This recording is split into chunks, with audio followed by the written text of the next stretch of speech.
said the same. What's this song? Time. It's about damn time. In a minute, I'ma need a sentimental man or woman to pump me up. Feeling fussy, walking in my Balenciagas, trying to bring out the fabulous. Way too much. I'ma need like 2 shots in my cup.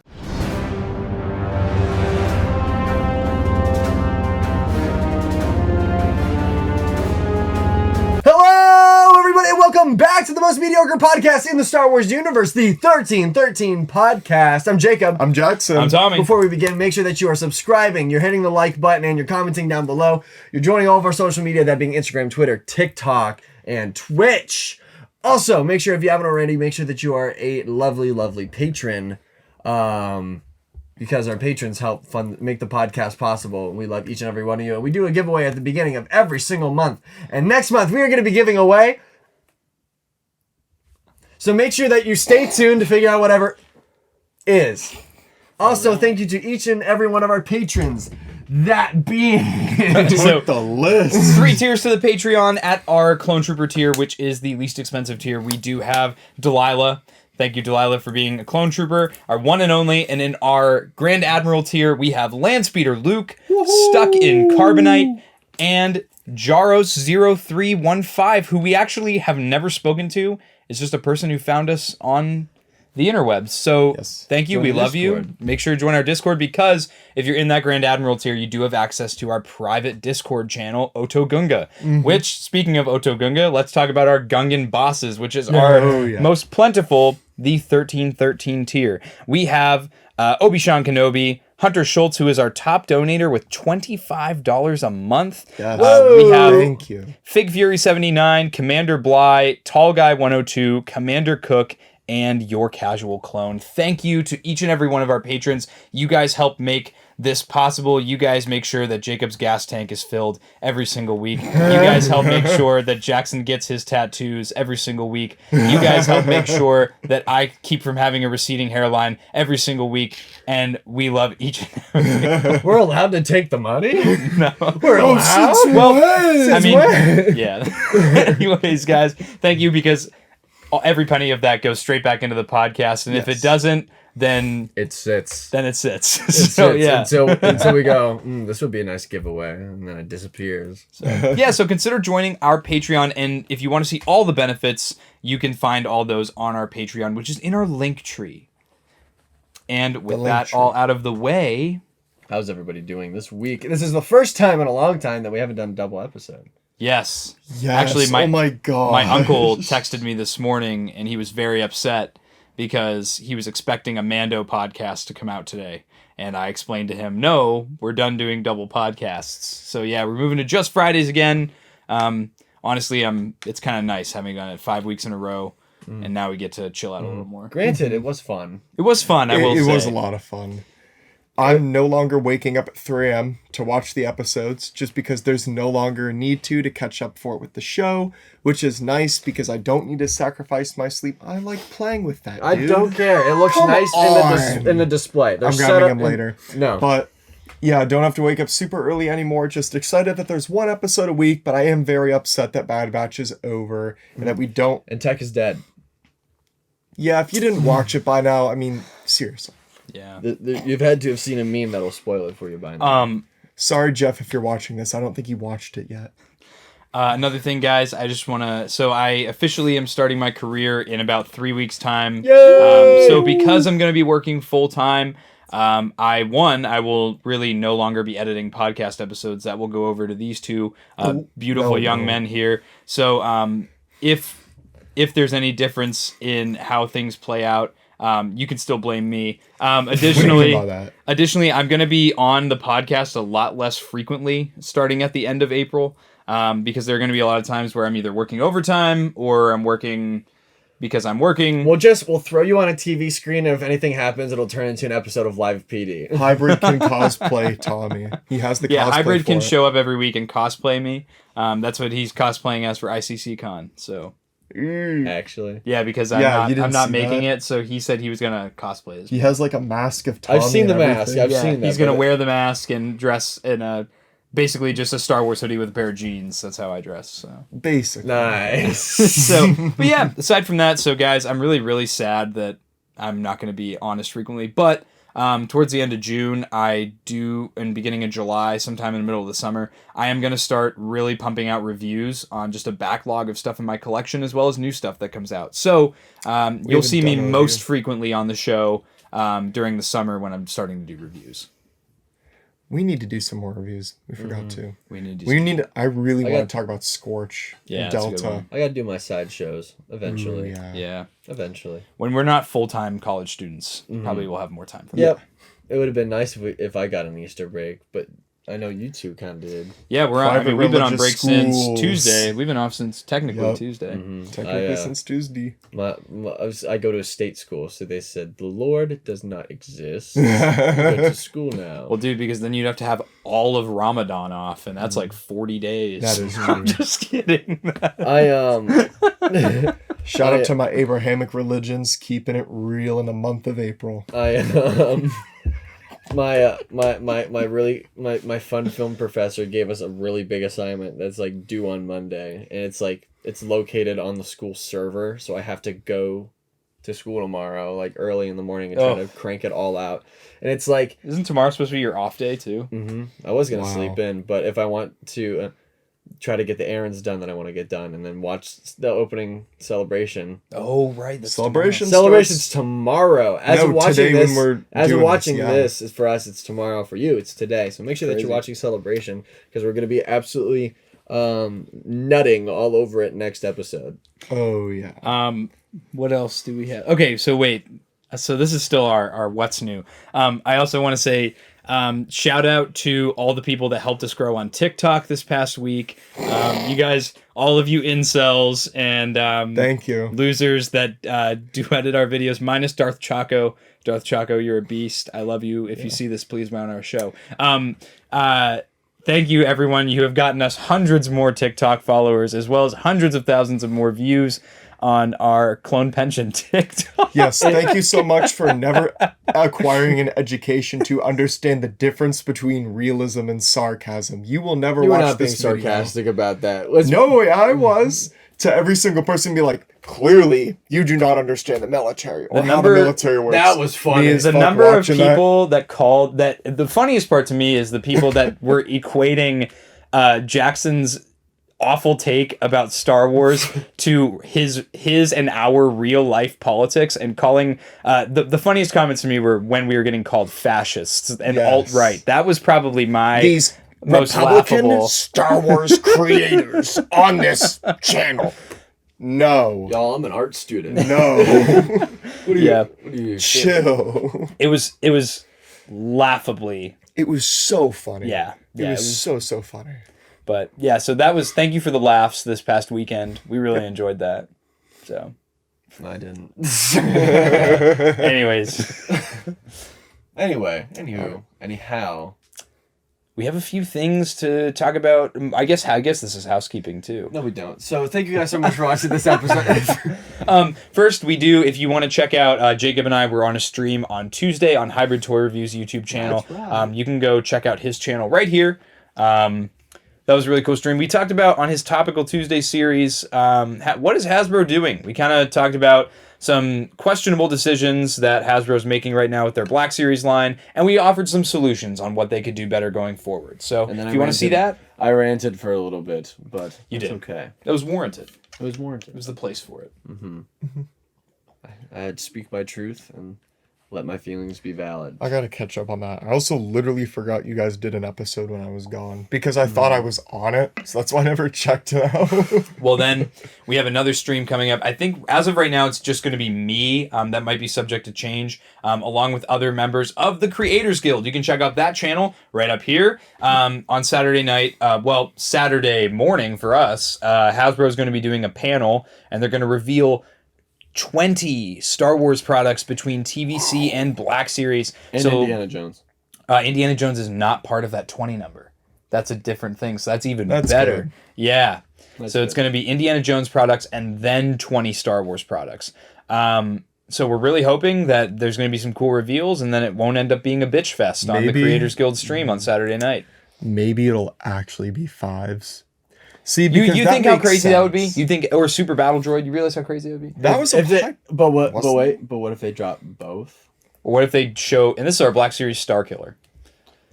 That's another one. That's, And he's in the Bad Batch box for season 3.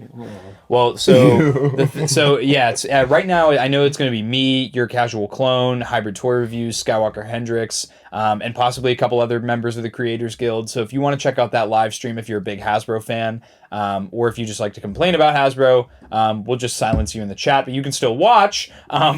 You can check that out on Saturday night. Cool. And then the other thing. Oh my gosh! What? One was it? more! That's it right there. It's just the last bullet. That was The literally- celebration is coming this weekend. We talked about this. Yeah, we did. We talked about that. Yeah. Let's move on to the discussion. Guys, Let's talk about some Star Wars. guys, I love Lizzo. And I need her. no, actually, let's just cut right to the chase. And then in the latest episode of The Mandalorian, if you haven't seen already, spoilers. Lizzo, Jack Black, and the guy that plays the doctor, Christopher Lloyd. Yeah, Christopher Lloyd was in it, and people don't really seem to be upset about the Jack Black or the Christopher Lloyd cameo, just the Lizzo one. And that's everybody's saying that this episode is mid and blah, blah, blah. No, not just this episode. People are like the overwhelming season, bro. majority is that Mando season 3 is mid. Just The mid DeLorean. it's not as good as season 2, but it's not bad by any means. When I say it's mid, I mean, Yeah. I mean, there's still 2 episodes left. I mean, Yeah. I'm gonna pull a Jackson card here and just say, wait till the series is over, dude. yeah. Well, That's because why I don't rate the anything. second it's over, everybody's gonna switch up and be like, "Oh, It was a masterpiece. I loved it was so good. much." Shout out to the Glad Racket making this nice shirt. Because if anything, too, what I was talking about with my dad is that I feel like season 3 of The Mandalorian is taking a season 2 of The Bad Batch approach, where everything is happening methodically to set up for a big next season. Like the next season of Bad Batch is not going to be, let's run around and do jobs for Sid. It's going to be, wabam, we're getting Omega back. Wabam, we're trying to find a Crosshair. Where I'm assuming for this season, they might try to go back to Mandalore and the big bad will be discovered. And then we'll have, yeah. I really maybe. do think. Oh my gosh! Yeah, because guys. Ahsoka comes out. Guys, So Ahsoka's what- coming out soon. Guys, I can't contain it any longer. I'm so excited. We have like a half trailer that somebody filmed over the shoulder, and that's all we have. But I'm so excited. Now, I guess, yeah, I enjoyed this episode of The Mandalorian. I honestly got Clone Wars vibes and Yes. Attack of the Clones vibes from this, especially through that whole middle chunk. I really didn't see how this episode was a bad episode. I mean, it wasn't my favorite, but I certainly wouldn't call it a bad episode. And I was telling Tommy about this, but I actually, even though this episode had like almost nothing to contribute to the overarching plot, almost nothing. It had at the very end, but still, I think this episode did a filler episode way better than the Bad Batch was doing them, because the Bad Batch, like the episodes, they're like, yeah, this is cool. It's like, it's not contributing to the Empire plot. Yeah, but it's a fun thing. This was like a legitimate like bucket of fun from start to finish. I didn't really care that we weren't getting like main story. I was happy to see battle droids and B2 battle droids.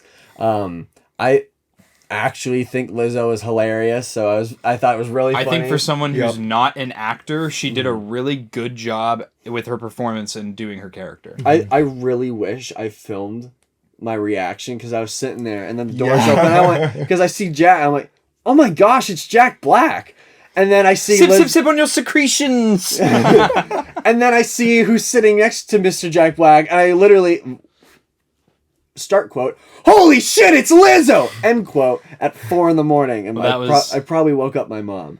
But My dad, well, actually, everyone I've talked to has had a similar reaction. My dad and I were watching it, and we were both like, oh, it's Jack Black, that's so funny. And then you get that one shot where it's the two of them. Yep. And we kind of had that realization. I was like, my dad goes, wait. And I go, is that Lizzo? My dad rewinds 10 seconds, walks up to the TV to grab a picture. And he goes, that's hilarious.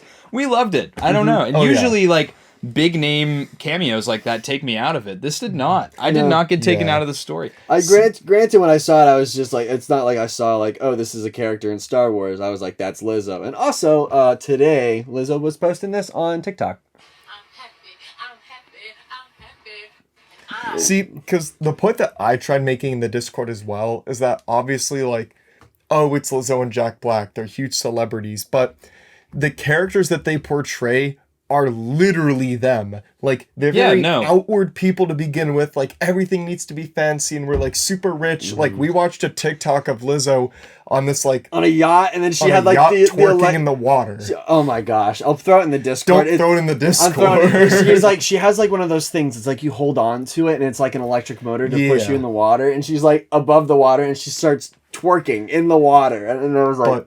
But the point is... it's so funny. Yeah. It's so funny. The irony is meant to write itself, that this is their, like, Star Wars persona reflecting their real-life appearance because they're meant to be so extra to begin with. I really just wanted to, and I don't want to harp on the Lizzo thing for too long, because there's tons to talk about with this episode. Lizzo's the most important part of the episode. Well, to some people, apparently she is. Yeah, because it's ruining the entire season. I saw so many people say that this episode sucked because Lizzo was in the episode, and I saw comments like, I really hate that all these politically correct people are in this show, and I'm like, is that the case though, or is it just that, like Lizzo ended up tweeting today, that she just was always a Star Wars fan. Her dad introduced her to Star Wars when she was a kid. She put out this whole sappy thing on social media today talking about how that she wished her dad was still alive so that she could see his reaction to knowing that she was cast in a Star Wars show. And like,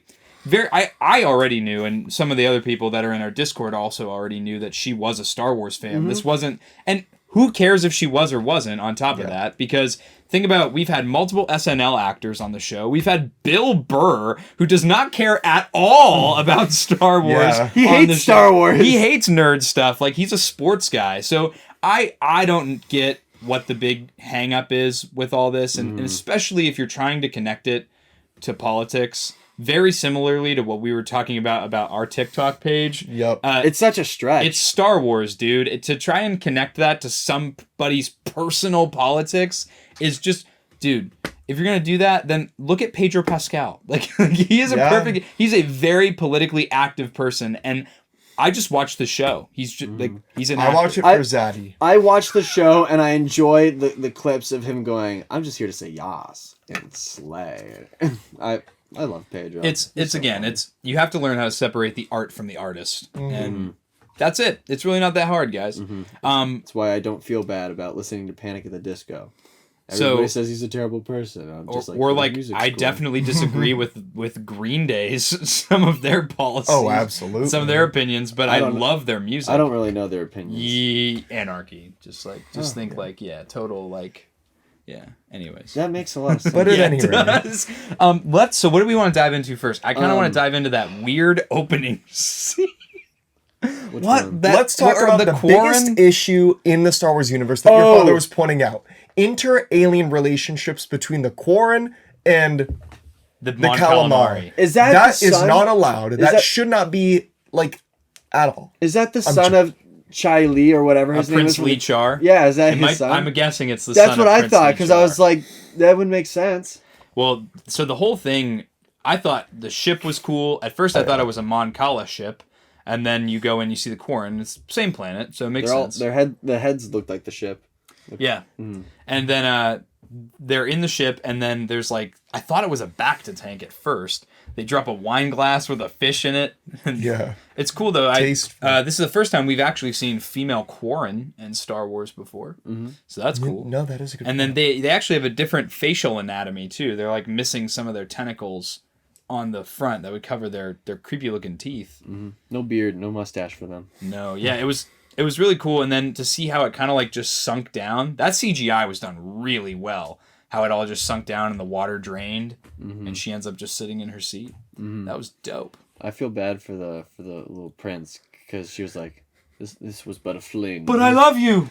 But I love you. Is that all I was? A fling? But I love you. He said it like 5 times. I know. I was like, dang, buddy. Clearly she don't. And then they're like tentacles like grab his face and whatnot, like Davy Jones and Pirates of the Caribbean. Oh, your breath smells like rice and chicken, please. Thank you. That's exactly what we just ate. I know. But That's probably what the Quarren's breath smells like too. I'd say it smelled like that goldfish. Yeah. Blech. I Anyways, completely forgot that was part of this episode. dude, but this is also where we get our confirmation on what the Mandalorians that left Bo-Katan are doing. Yep. And they're being led by Axe Woves. I was not expecting that. Me neither. I was I thought it expecting was gonna Casca be- Reeves. Yep, that's exactly who I thought it was going to be too. She was in the show a lot more in season 2. Oh, so riddle me this. So I watched the episode twice through. So is Axe Woves Bo-Katan's biological brother or like brother is in Mandalorian? Brother is in Mandalorian. Okay, because I was like, that was never Because his last something name I is remember. Woves, not Kreese. It's I get brother that. through Creed, Katan. not Brother through. through Creed. Yeah, that's fair. That's fair. Yeah. We also had some Mando racism going on here, We which is did? something that we had theorized would happen in this show. We kind of theorized that Bo-Katan's Mandalorians wouldn't like Din Djarin because he's not a pure-blood Mandalorian, because he's not from It's Mandalore. not, I wouldn't say it's racism. I would say it's nationalism. That's fair. That's a good way to Yeah, put it. you know. good Yeah. point. I like that, though. I like that Axe Woves was really harsh on Din. I like that things like that. It's not sugar coated. That these warring people have like these like deep seated biases.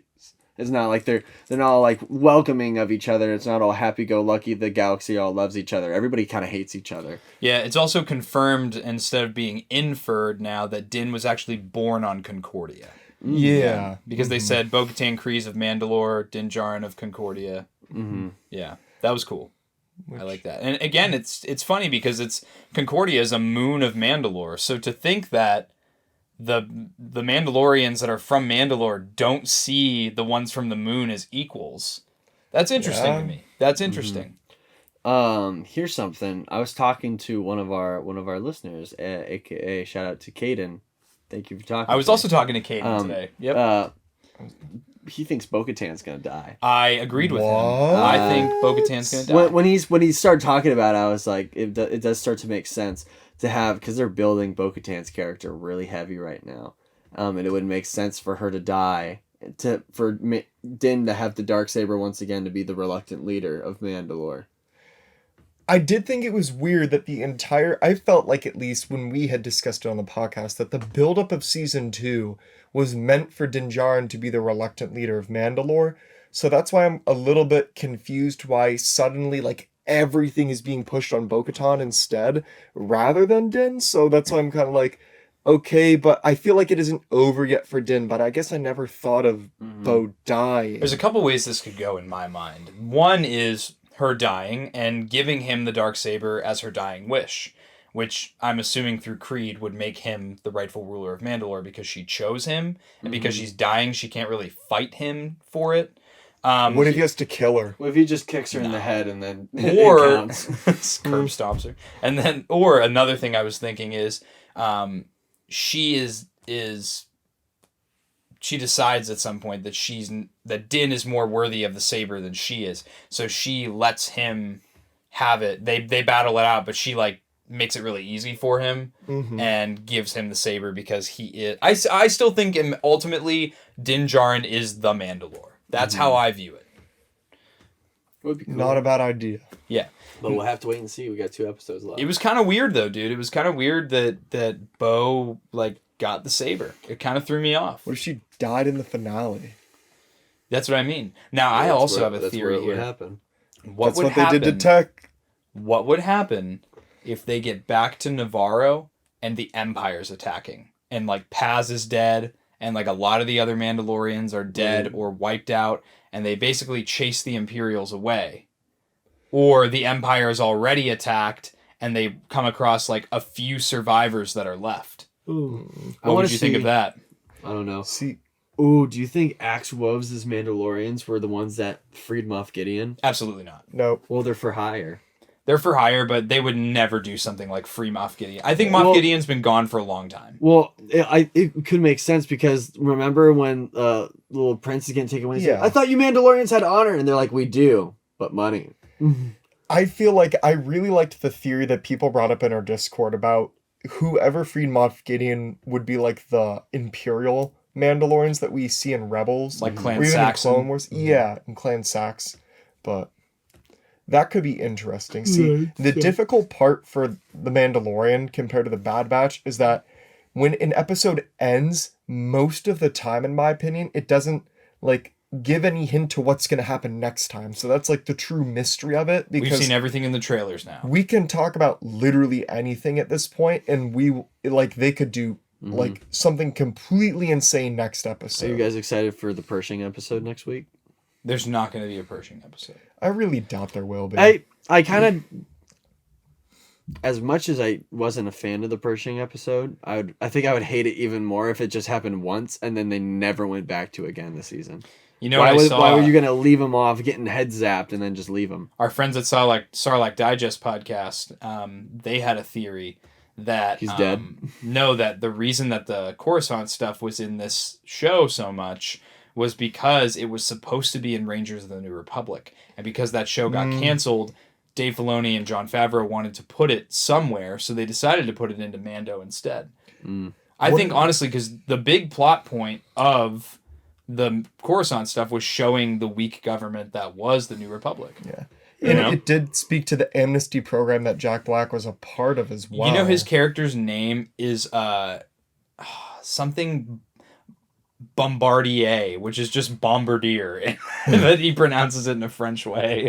That is kind of So funny. yeah, I thought that was funny. See, and 'cause- also, no, go ahead. Oh, my thoughts, at least for the Pershing stuff, is because since it's like the Mandalorian timeline that Book of Boba takes place in, I feel like the same thing is going to happen where Ahsoka takes place in tandem with the timeline as it continues. So maybe they showed the Coruscant stuff to speak to events that could happen in Ahsoka. You know, I also think, do you wonder maybe we're going to see Thrawn at the end of this, and then Ahsoka takes place between where we saw her in Book of Boba Fett and where Mando season 3 ends? You know what I mean? So like it's happening kind of during and because it would make sense if we're revealing Thrawn that he has come back in Mando. Obviously, somehow during the Ahsoka show, he got away, and he somehow was able to alert Imperial forces to come pick him up and get him out. Well, he's already gotten away or has some control somewhere, because that lady that Ahsoka was interrogating magistrate. was Yeah. like, she's like, "Where's your master?" Well, how is he the master if he's missing? Right. That's a good point. That's a good point. I feel Unless like they No, just you're swore allegiance to him, and they're continuing to like continue in an empirical way under like a sworn oath. But it wouldn't make sense if your leader's gone. Wouldn't you just kind of pull all the power to yourself? Like a power vacuum type thing. Yeah, there's got to be. Yeah, we'll probably get caught up on that on the Ahsoka show, I think. Maybe, who knows, dude? Maybe we're going to get stuff in the Ahsoka show that she already like had found Thrawn before we even got to that episode in season 2 of Mando, you know, and Thrawn got away. You know, maybe that'll be how that plays out. We don't know, though. We really don't know. So what do we... I want don't to know. put money down that at the end of this season, it'll just be like a Thrawn thing. That's what I want to predict the ending will be. I think Thrawn is going to be presented as big bad. We're going to be led to believe it's Moff Gideon, but that's an and then opinion. Thrawn's going to come in. I would be nice, but I'm not going to hold out hope for that, if I'm being honest. Because I think we're going to get some hint to his existence in the Ahsoka trailer. That's probably going to be coming out this weekend. Or like a mention of his name or something or another. So I feel like it wouldn't make sense to like show him off to the masses first in a trailer and then have him show up in the show unless they just don't include him. Dude, what if at the end of this show, the Mandalorians are kind of exiled because they have the New Republic and the Empire fighting them? Because if you remember what Captain Carson Teva found on that Imperial shuttle, he found Beskar embedded in the wall. And that would obviously, I think that's a setup to get the New Republic to think that Mandalorians freed Moff Gideon, because who else would have Beskar aside from Mandalorians? And he knows there's a covert, and he would think maybe the Mandalorians took him for justice for themselves instead of the New Republic bringing him to justice. Maybe. Where in reality, the Empire took Moff Gideon, so they're already trying to kill the Mandalorians, or specifically Bo-Katan, because they already bombed her castle. And so what if they get into a situation where like it's a 3-way battle? The Mandalorians are getting attacked by the New Republic and they're trying to defend themselves, and then all of a sudden the Empire shows up, and then both sides are like, what's going on? You know what I mean? And then they both get eliminated by the Empire. Mm-hmm. I wonder how that would play out. That could be cool. Yeah. And then it turns out to be the end of all Mandalorians. They all die. Because we don't see them or hear of them or anything in the sequel trilogy. But that's also they eat intentional. Grogu. And then Thrawn eats Grogu. Thrawn eats Grogu. There's stuff I want to say about what Thrawn's motivation might be, but I can't say it without spoiling a book for Tommy. So I'm gonna read them. Please, don't worry. Please read them already, so I can because if Thrawn's coming into this, there's gonna be backstory dealing with these books, and I'm just gonna let it all out on the floor. That's fine. If Thrawn comes into the show, then I would want to know the backstory anyway. Okay. So you have 2 weeks to read. So okay, let's move away from. Unless you guys have another point you want to make. Something I actually wanted to talk about. One of my favorite parts of the episode was when we had the head of security guy's kind of like personal... Commissioner Hellgate. Yeah, Commissioner Hellgate's like manifesto to Count Dooku. Yeah, I thought that was like... That like took me back in my seat watching it to hear like Dooku's voice echoed like decades after the Clone Wars is even over, and this dude like upholds these ideals still, and it's like this corrupt Republican empire like I never served. Count Dooku was always right, and it's like whoa. He's like, this. If I hit this button, we'll go over 70 miles per hour, and then we'll go back in time to see Count Dooku. Now, I think a big thing for me was. What I really don't get about why a lot of people said they hated this episode was a lot of Star Wars fans feel like the prequels are very disconnected to the rest of Star Wars. I don't think the prequels have ever felt more connected. Like, I felt like the first 6 movies were all perfectly included in this one episode of The Mandalorian. You had original trilogy with, in the background of that feasting scene, the guards are ex-stormtroopers because they're wearing parts of stormtrooper armor. Yes. Oh my gosh, that It design was so good. so cool. Initially, when I saw it, I thought it was clone trooper armor. When I was looking at it, just because we've seen clones wear garb like that before. But that's one of those things that I know I'm never gonna get a figure of or anything. But I want it so bad. It looks so cool. It's such a good design. It was so cool. And another cool touch is that someone pointed out that amnesty badge is actually the Arabesh A. So I thought that was neat. A for amnesty. Again, we also see, though, there were so much funny things that happen in here. Like, a lot of intelligent humor. When Din and Bo get into, like, the subway car, and there's that little, like, almost like, doo-doo-doo-doo-doo, like, you know, like, kind of Motorola ring. They were like, yeah, or when they're flying in, and it's like, this is the galaxy's only direct democracy. A direct democracy would mean that basically you get the freedom to choose, and then they take control of their ship and force them toward the city. I thought that was like the irony in that was hilarious to me. Another thing too, I don't know about you guys, but when we were flying into the planet, I thought it was Rhodia for a second there because of the dome city with the greenery all around. I thought it was a flashback of Mandalore. I was gonna say because we saw a clip of that in the trailer and we thought it was Mandalore. So when I saw it, I was just I knew it wasn't gonna be Mandalore or like a flashback or anything just because of the Fang Fighter. But I was like, right. I was like, oh, we going somewhere cool, somewhere new, something nice. Yeah, dude. Just a couple other things like. I like the repurposing of Imperial droids, Imperial designs, but there's a lot of things that the New Republic doesn't let them do, like have blasters, have a standing army that can come. They can't come inside the city. A police force. A police force that has blasters. Just because the amnesty program is what's leading it. Now, the plan's called what? Frazier 15? Frazier, yeah. Frazier 15? Yep. Photon Fizzle 15. I thought it was... The city looked great. The CGI in this episode was so good. I mean, there was one point in the episode, I was like, Bryce Dallas Howard is just a phenomenal director. Every episode that she has directed in this show looks so good, especially during that chase scene they did. Yeah, it didn't look slow like the Kenobi ones and the Book of Boba ones did. Right. Yeah, at least it was awesome to see a super battle droid just like take all these heavy objects and move in, I guess, articulate ways that we never thought a droid could move, just because we thought they were limited. We only to ever their see them stiff walk. They're always walk and do clunking this. around in the Clone Wars, so that whatever reprogramming they did made them a lot more nimble. By the Techno Union. Well, that was the nanobots. Yeah, the nanobots Yeah. from the Techno Union. That's Yeah. I was like, whoa. I like the droid bar. The droid bar. And Yes. the, Droid bar was fun. I love when they ask the bartender what menu they have, and he's like, basically, like, he's so snarky. Like, I like how snarky that droid. He's like, what do you? There's no menu. Like, what do you think we? They're droids. They don't get to. They don't have options. What are they gonna drink? Just oil. yeah, dude. Mm-hmm. But I thought it was. Nepenthe, right? That's what it's called. Yes. Nepenthe. I thought it was cool though that it's like not only it was like a cleansing for the system, but also filled holes in their programming. I was Yeah. like, that's kind of. It also said it like gave them like a lubricated feeling, which I would equate to like being drunk a little bit. So that was fun. Like, Well, and also the "Ooh." fact that they have like at like a club, like you would have a pass to get into a private club. They have passes to get into this droid bar. It was neat as well to see that the whole society is basically filled with these rich people that can't function unless droids It's assist Wally. them. It's the Wally. It is literally Well, dude, even the Wall-E. little police droids were like the little cleaner droids from the Wall-E movie, or like the micromanagers commence micromanagement. What's That's your- what I thought of. What's your favorite droid in this episode? In this episode or in general? Yep, in this episode. Oh, in this episode, probably the super battle droid that bitch slaps man down. What about you, Tom? What about you? I don't know, dude. I think mine might have been the battle droid with the Matthew Wood voice when he's trying to talk to. You shouldn't have done that.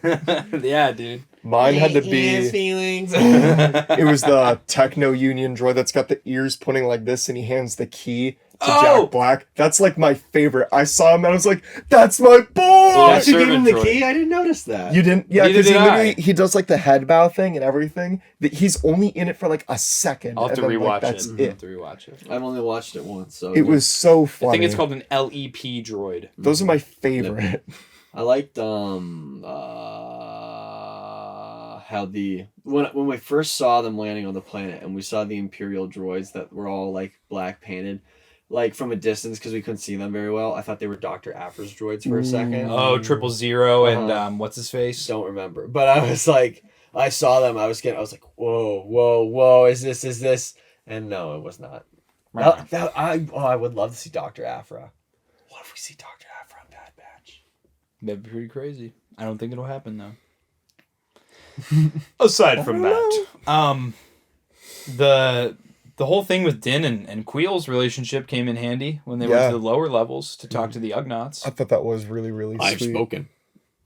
The fact that Din was talking like an Ugnaught was it's funny. They talk in very sure statements. They don't question anything. They don't, have any sort of tone. Themselves. Yeah, they're very certain, especially of their work. And it was cool to see that kind of dynamic where like Bo didn't understand how to talk to the Ugnaughts and Yeah. Din came in handy, whereas Din was getting a little bit heated with the droids because he still has that negative bias towards droids, and that comes back when Bo's talking to Din. What are you pointing at? What is that for?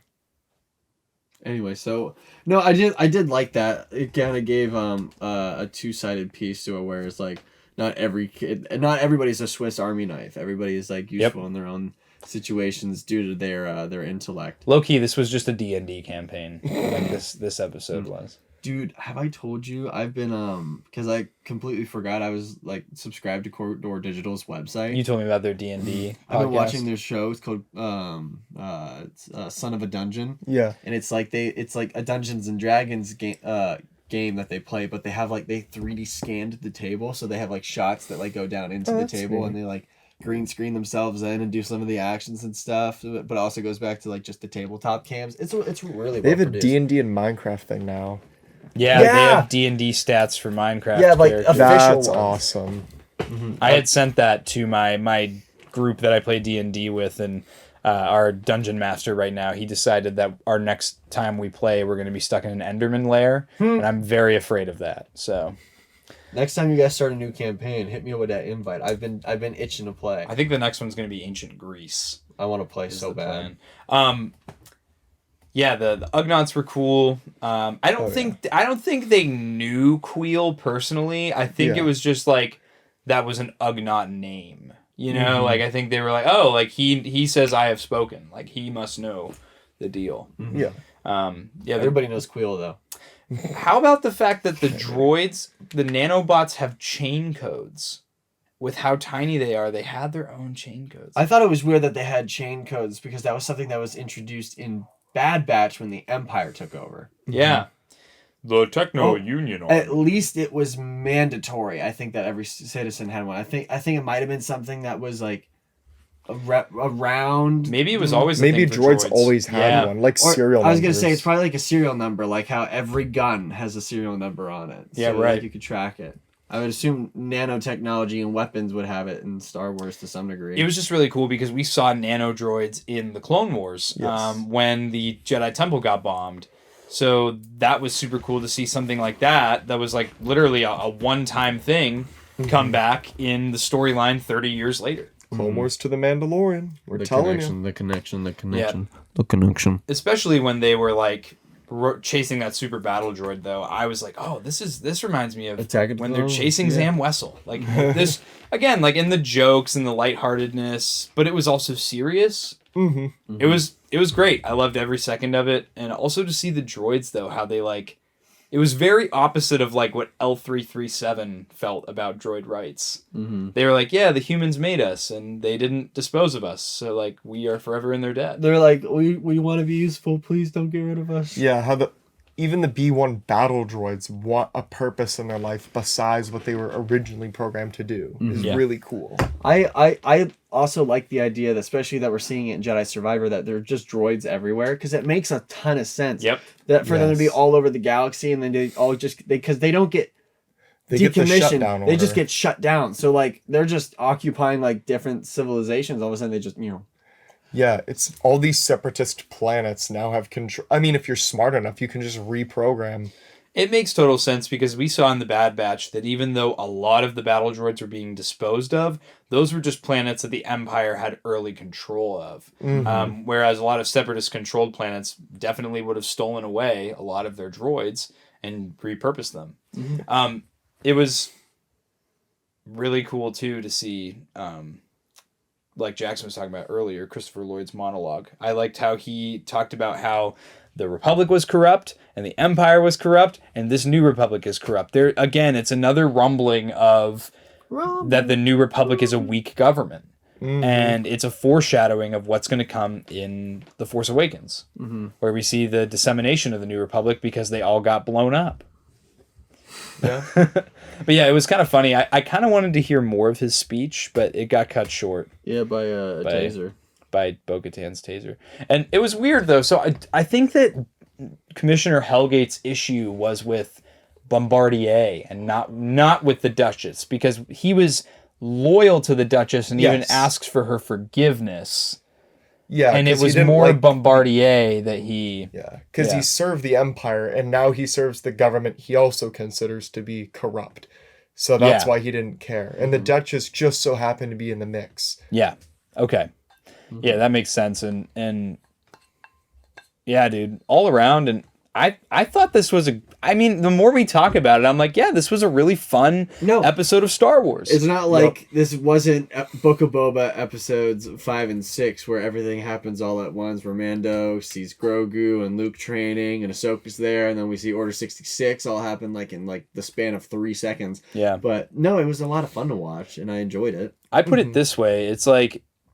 It's really getting to the point where we had a lot of discourse in our own Discord. Usually we don't. Usually everyone just kind of either has a pretty neutral feeling about it, or it's been popping off for the last day or two. Dude, I can't read that much. There's been paragraphs are getting dropped, and honestly, my question I asked was I don't know. I watch Star Wars just to enjoy it, so then when I go into message boards and stuff, and I feel like I have to defend my opinion because all people want to do is bitch, and it's can you talk about maybe the 18 things you liked before you mention the one thing that you didn't like?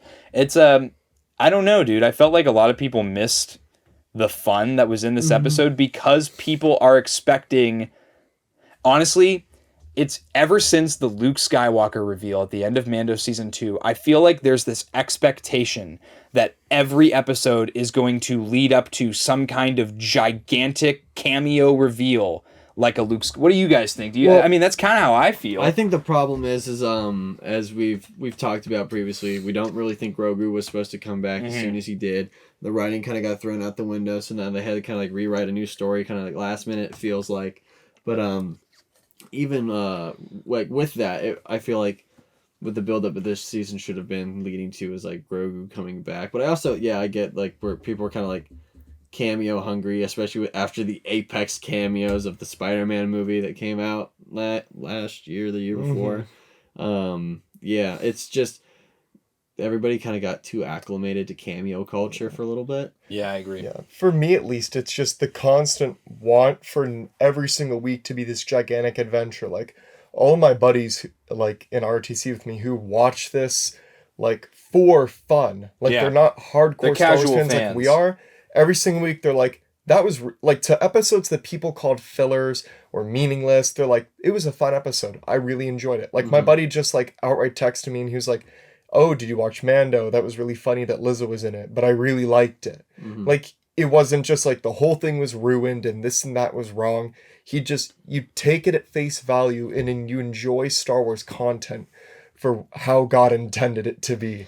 Perfect for entertainment. Well, I think honestly, like a lot of people that, and I know we've talked about the filler argument before, but like I really think that a lot of you guys that say filler have not watched an anime. Because like if you have watched, especially like a perfect example, if you have watched the show Bleach before, there are episodes in a row in Bleach where like there's supposed to be a fight going on between two characters, and they'll take 2 episodes to explain this one character in the fight's entire upbringing and life story, and it has nothing to do with what's going on in the current timeline. And it's like, and then they die. That's what a filler episode is.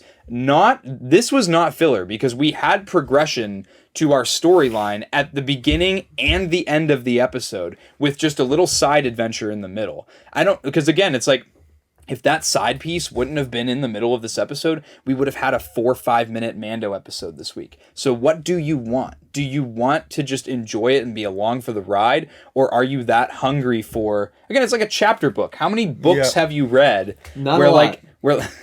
Well, no, I think that's something that's so evident with Star Wars fans, especially the ones that are like really loud online. Yeah. Lots of them have just watched the shows. Not a lot of them read the books. Start reading the books, guys. If you actually want, in my opinion, some content of Star Wars that's way better than the shows that we're getting, read the books. The books are like all the ones I've touched have been absolutely like outstanding. And again, if you didn't like the episode, I 100% respect that. I'm not trying to say you have to like everything Star Wars that comes out. I just think maybe if you change your lens of how you're looking at the show, change it from, I'm hoping to see this, this, and this. Like when I turn on Star Wars every week, I'm like, I wonder what's going to happen now. And I'm just immersed in it. I'm looking for little like tiny Easter eggs like, oh, like Jackson, I recognize that little servant droid from the Clone Wars, like, or from the Book of Boba Fett. Like, little things like that are what make my day. And I honestly, stuff like this helps build up the characters. It helps character progression. It doesn't have to be all story progression all the time. Yep. I agree. Yeah. Well, and I give this Mando episode a 7 out of 10. It was a good Mando episode. I give it 2 Lizzo Platinum albums out of 2. I give it. Tall guy gave it like 8 out of 10 Jacksons. Yeah, he did. I give it 7 signed copies of Kung Fu Panda out of 10 signed copies of Kung Fu Panda. Okay. But this is something that's fun. That's not at all Star Wars related. But I know, Tommy, you're gonna really enjoy this. Did you see the FNAF movies coming out this October? Dude, FNAF movie coming out October 27th. I'm no longer a closeted FNAF fan. Day one we are seeing that. Outing myself as a FNAF fan. I'm calling off work. No, I'm not going to do that. I'm going to make sure I get off work so that I can watch the FNAF movie